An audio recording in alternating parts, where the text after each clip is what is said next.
Liverpool fans, before we dive into today's massive transfer update, I've got a quick question for you. Do you want to stay one step ahead of every transfer twist, tactical adjustment, and big club decision at Anfield?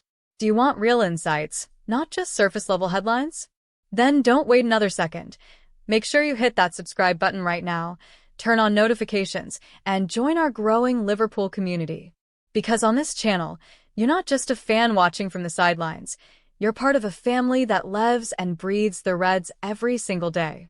Transition into main story. Now, let's get straight into the breaking news. Liverpool have been handed a huge boost in their pursuit of Newcastle United striker Alexander Isak, a player who has become one of the most talked about names of this transfer window. Reports from multiple outlets are confirming that Newcastle have opened talks to find a replacement for their Swedish forward, a move that signals they may finally be preparing for life without him. Expanded narrative. Over the past month, the Alexander Isak saga has been at the center of Liverpool's transfer agenda. The Reds, determined to reinforce their attack following the departures of Darwin Núñez and Díaz, made a bold opening move, an eye-watering £110 million bid for the Newcastle striker. That first bid was rejected outright, with Newcastle publicly insisting that Isak was not for sale under any circumstances. But football, as we all know, changes quickly. The situation has now shifted dramatically. Following Liverpool's opening bid, Isak was surprisingly exiled from Newcastle's first-team squad, fueling speculation that something deeper is happening behind the scenes. This decision sparked major conversations across the Premier League, with pundits questioning whether Newcastle are preparing the ground for a blockbuster sale. For Liverpool, the timing couldn't be more critical. Manager Arne Slot has been crystal clear. The squad needs another top-quality attacker if the Reds are going to maintain their edge both in England and across Europe this season. Speaking after Liverpool's 4-2 victory over Bournemouth, Slot made his stance obvious. He said, "I see Hugo mainly as a number 9 that could also play from the left or play together with another number 9. It's clear that with Darwin gone and Díaz gone, and even last season, we had 5 or 6 options. I think, again Diogo, I need to mention him as well." That's a revealing comment. It shows Slot is already envisioning how new arrivals might fit into a system, and that he isn't content with the current depth in attack.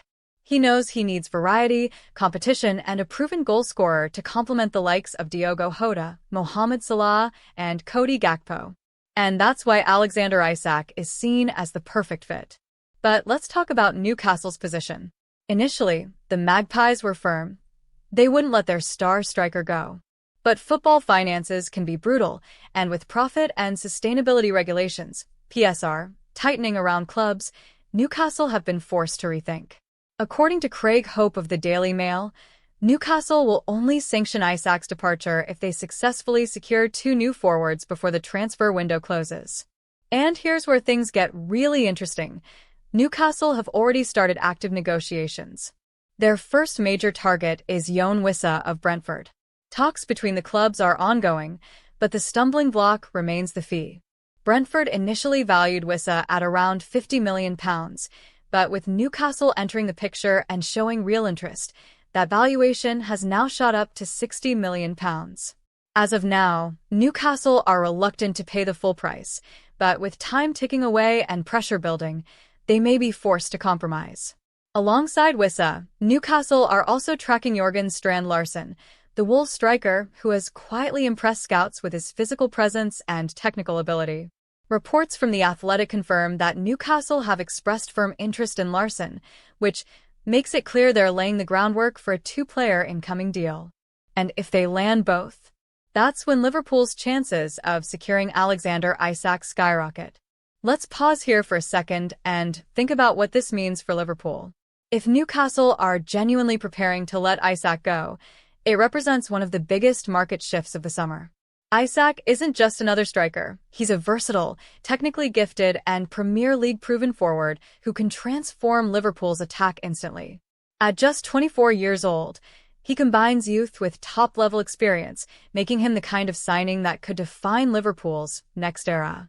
Now, Liverpool fans will naturally ask, what about the money? The first bid of £110 million was rejected, but all signs point to the Reds preparing a second bid before the September 1st deadline. And here's where FSG's transfer strategy becomes fascinating. The owners have long been criticized for being conservative with spending, but recent moves, including the significant outlays for midfield reinforcements last year, suggest a shift in approach. Losing both Núñez and Díaz has created urgency, and that urgency could push FSG to greenlight a record-breaking fee. But here's another angle. Tactically, what would Alexander Isak bring to Arne Slot's Liverpool? Isak is not a traditional target man. He thrives in spaces, he's agile, and he can drop deep to link play, qualities that Slot absolutely loves in his system. He can operate as a lone striker, partner another forward, or even drift into wide channels, much like Roberto Firmino did in his prime. Slot himself has hinted at wanting more tactical fluidity, and Isak fits that vision perfectly. Imagine a front three of Salah, Hoda, and Isak. With Gakpo rotating in, suddenly Liverpool look as unpredictable and dangerous as they've been in years. Meanwhile, let's not underestimate the pressure Newcastle are under. They're desperate to stay competitive, but they're also navigating financial constraints. Losing Isak would be a massive blow to Eddie Howe, but if replacements are secured, the club might see it as a necessary step to balance the books and refresh the squad. That's why their negotiations with Brentford and Wolves are so crucial. Liverpool fans should be watching those talks just as closely as Isak's situation itself. Engagement prompt. So, Reds, let me throw the question to you. Do you think Liverpool should break the bank for Alexander Isak? Is he worth more than £110 million, especially given the current market? And if he arrives, do you see him as the long-term leader of our attack, or just another big-name gamble? Let me know your thoughts in the comments below, because I know this one is going to split opinions across the fanbase. Conclusion build-up. One thing is clear, Liverpool are not done in the transfer market. With the clock ticking down to deadline day, and with Newcastle actively pursuing replacements, the stage is set for one of the most dramatic transfer sagas in recent memory. Whether Liverpool succeed or not, this pursuit shows Arne Slot and the club hierarchy are serious about strengthening for